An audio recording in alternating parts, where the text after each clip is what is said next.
I discovered a terrific phrase the other day that our mutual friend Eric Weinstein came up with. We're talking about the manner in which you can discuss within the sciences certain scientific problems. And he said, look, if you've got a scientist who you know is also basically a very literalist Christian, you will listen to their argument a whole long part of the way. And there's somewhere at the end of it, you know you're going to be worried about it. And he came up with this phrase, I love this phrase. He says, Jesus smuggling. Right, yeah. Yeah. Jesus smuggling is, you're going to follow all the way, yes, yes, and then the worry is that when you get to the bit that you're not so good on, that's when they're going to smuggle in Jesus. Yeah, yeah.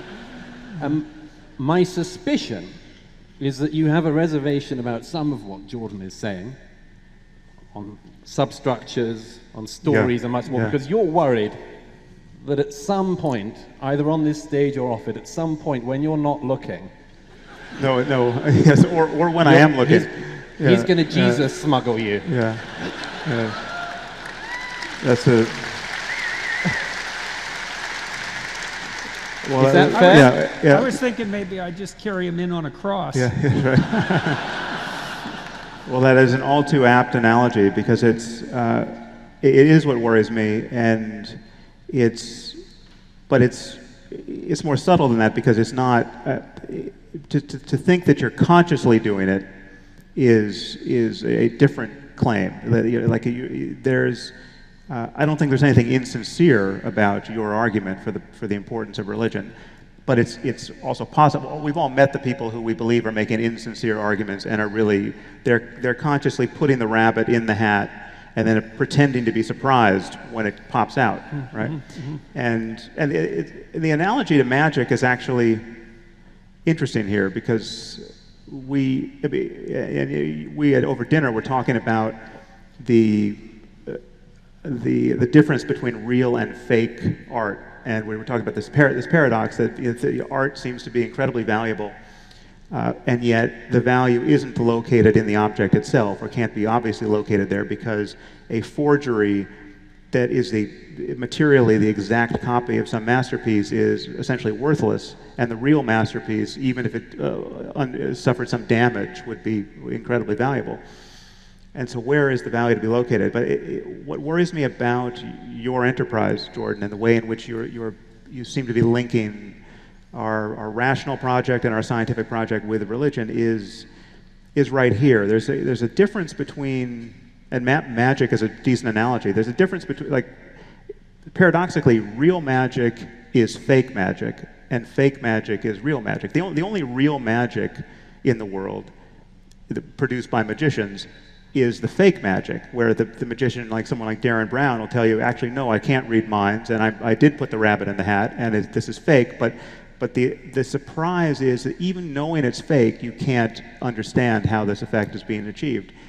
Whereas the fake magicians are the ones who are pretending to be real, who are hiding, who are not acknowledging the mechanics, the real mechanics behind what is in fact effective, the illusion that the rabbit pops out of the hat. And what I worry with some of the way in which you discuss the power of story, the power of metaphor, and the religious anchoring there, is that the leverage and the utility can be had even while acknowledging the real mechanics of it, the fakeness of the magic, right? And you seem to suspect that it can't, that takes all of the wind out of the sails. I'm not so sure what of it's fake and what of it isn't. Well, so I would say that I do consciously participate in the process that you described. But you see, I would also make the case, and this is certainly one of the things that we've been discussing, that you do it unconsciously. And let me make the case for that for a minute, because I've been thinking about it a lot, and I'd like to see your response. So I really read The Moral Landscape a lot, and I thought about it a lot, and so this is what it looks like to me. So you make the proposition that we have to breach the gap between facts and values, because otherwise our values are left hanging unmoored, and that certainly brings about the danger of nihilism, but also a potential danger of swing to totalitarianism. Something we agree about. I truly do believe that. Right. And then you perform an operation, a conceptual operation, and you say, surely we can all agree that. And then you outline a story about this woman who lives in this horrible country, who's basically just being starved and disease-ridden and tortured her whole life and having just a hell of a time of it, to put it in a phrase. And then you say, well, surely we can all agree that that's not good. And then you contrast that with, at least in principle, the sort of life that we would all like to have if we could choose the life that we have. And then you say, well, we could start with the proposition that we should move away from this terrible, hellish circumstance, and we should move towards this more ideal perspective. And you say, if we could only agree on that, then. And so, right. and so, like, so far so good. But there's a couple of things that go along with that are quite interesting. And so the first is that actually what you're claiming is that the highest moral good isn't existing in that better space. The highest moral good is acting in the manner that moves us from the hellish domain to the desirable domain. It seems to me to be implicit in your argument. So there's a pattern of behavior that constitutes the ethic. Well, I would say that existing in that better space is good enough as well. So I mean, there's the question of what it takes to move from where you are to someplace better, and then there's just the someplace that's better. There's both of those. Yeah. Well, but perhaps we could say, look, what's the ultimate hell? It might be existing in the hell that you described, but it also might be, this is something worse, I think. I think that participating in the process that brings about that hell is actually a hell that's even deeper than the hell. So it's an analogous argument. There's the state of being in a good state, but there's also the state of being that brings you to that good state, and then there's the state of being that's a terrible state, and the process that brings you to that terrible state. And one of the things that I've learned from the archetypal and religious texts that I've studied, as well as the philosophical texts, is that the process that transforms society into something approximating hell is a lower hell. Now, well, the reason... Well, let me just close the loop on that, because I'm pretty sure I disagree. One, you can imagine two counterexamples. One is you can imagine a sadistic being, you might even call him God, who would create a circumstance of hell and populate it with innocent souls, right? Now that's, presumably, that action, it need not be attended by a lot of suffering.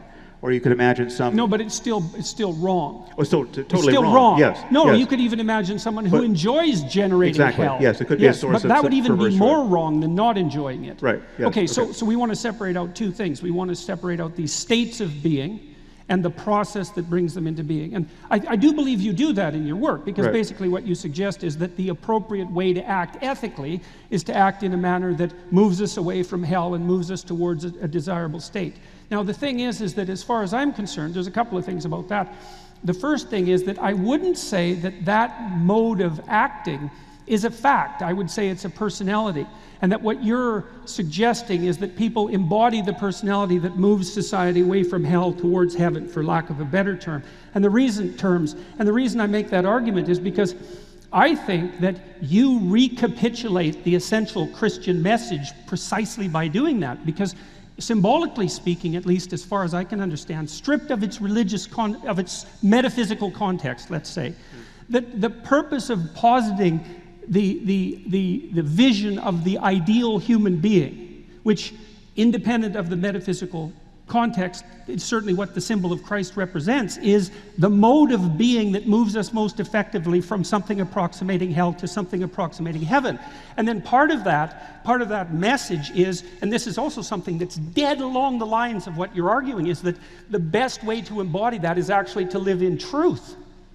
I mean, so because I would say that the fundamental Christian ethic, metaphysics accepted once again, is to act in love, which is to assume that being is acceptable and can be perfected, and to pursue that with truth, and that you should embody that. And then I would say that the purpose of the representation, we could call them metafictions or archetypal representations, is to show that in embodied format so that it can be imitated, rather than to transform it into something that's diluted in some sense to an abstract rationality.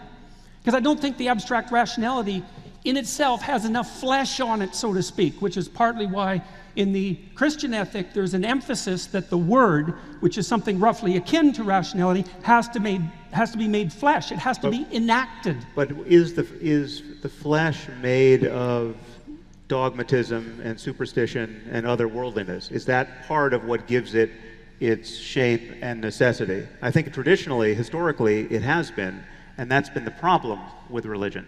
If you denude it of everything that is unjustifiable in the light of 21st century science and rationality, I think what you have to get down to is something quite a bit more universal and less provincial than any specific religion, much less Christianity per se. Well, it's interesting too, though, that one of the points that you do make is that you do appeal to or assume the existence of a transcendental internal ethic, something like that, which I would say, by the way, just since we're going down this direction, seems to me to be something very akin to the idea of the Holy Spirit, which is something like the internal representation of a transcendent universal ethic. Now remember, I'm trying to strip these concepts of their metaphysical substrate. I'm not making a case at the moment for the existence of the great man in the sky. We can get to that later. I'm saying that what seems to be the case is that we have underneath our cognitive architecture and our social architecture a layer of symbolic and dramatic and narrative representation that instantiates the same concepts, but in a multi-dimensional context. One of the things we talked about in Vancouver, for example, is that the religious enterprise doesn't only emphasize rationality.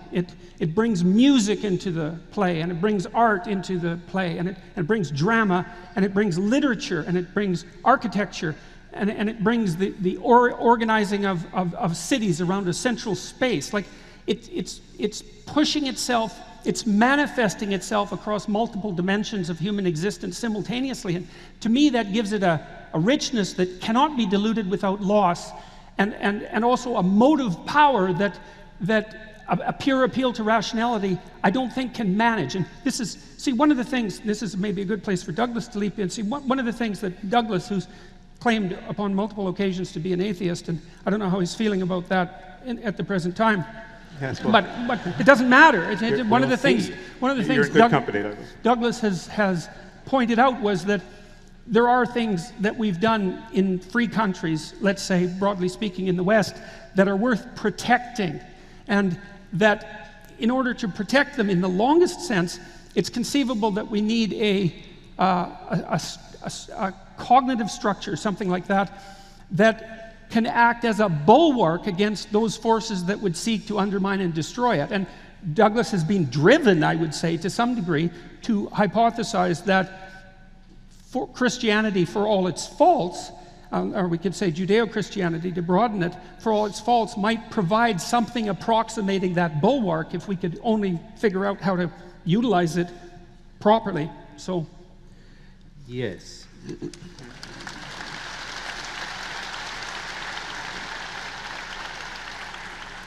I mean, one of my problems on this is that it seems that we are where we are with belief, whether we wish it to be or not. We cannot believe as our predecessors believed, even if we wanted to. We know too much more now, and it puts us in this very difficult position. But to denude ourselves of the entire story seems to me to be a fool's errand, for a set of reasons. One of which is that from a lot of travel, a lot of speaking to people from all around the world, it doesn't seem at all obvious to me that what we have in countries like this one is the default position of human beings. In fact, it strikes me as being very rare. Order, even political order, political liberalism, political freedom, very, very unusual things. And if you like the things that helped to get you there, with all of the caveats we could throw in all evening. And it's not the only thing that got us there, obviously. But that if you like, broadly speaking, where we are, you've got to be very suspicious at the very least of saying, the whole story's no good, we don't need the story, we can move on. I quote quite often the radical theologian Don Cupid, who was often described as an atheist priest. And Cupid says somewhere in a recent book, he said, you know, we can't help it. He said, for instance, the dreams we dream are still Christian dreams, whether we like that fact or not. And without being able to believe myself, certainly not being able to be a literal believer, I worry. Yeah, I worry about what happens when the square is denuded completely. And that's why this discussion tonight, and you two in particular, are right on the cusp of this, because this is where I think a lot of us are. Even if we really wanted to believe, we basically can't. And by the way, very quickly, that's why I think there's an additional, just to refine my previous point to you, Sam, that's why there's this additional thing. I think there is a fear, which you may have, which I also have, which is if there's a risk that even what I've just said, never mind what Jordan has also said, there's a risk, I think some people feel, that you're going to soften up the land somehow. And that even if neither Jordan nor I are going to suddenly start Jesus smuggling, we might create the conditions that make it easier for someone else to do that.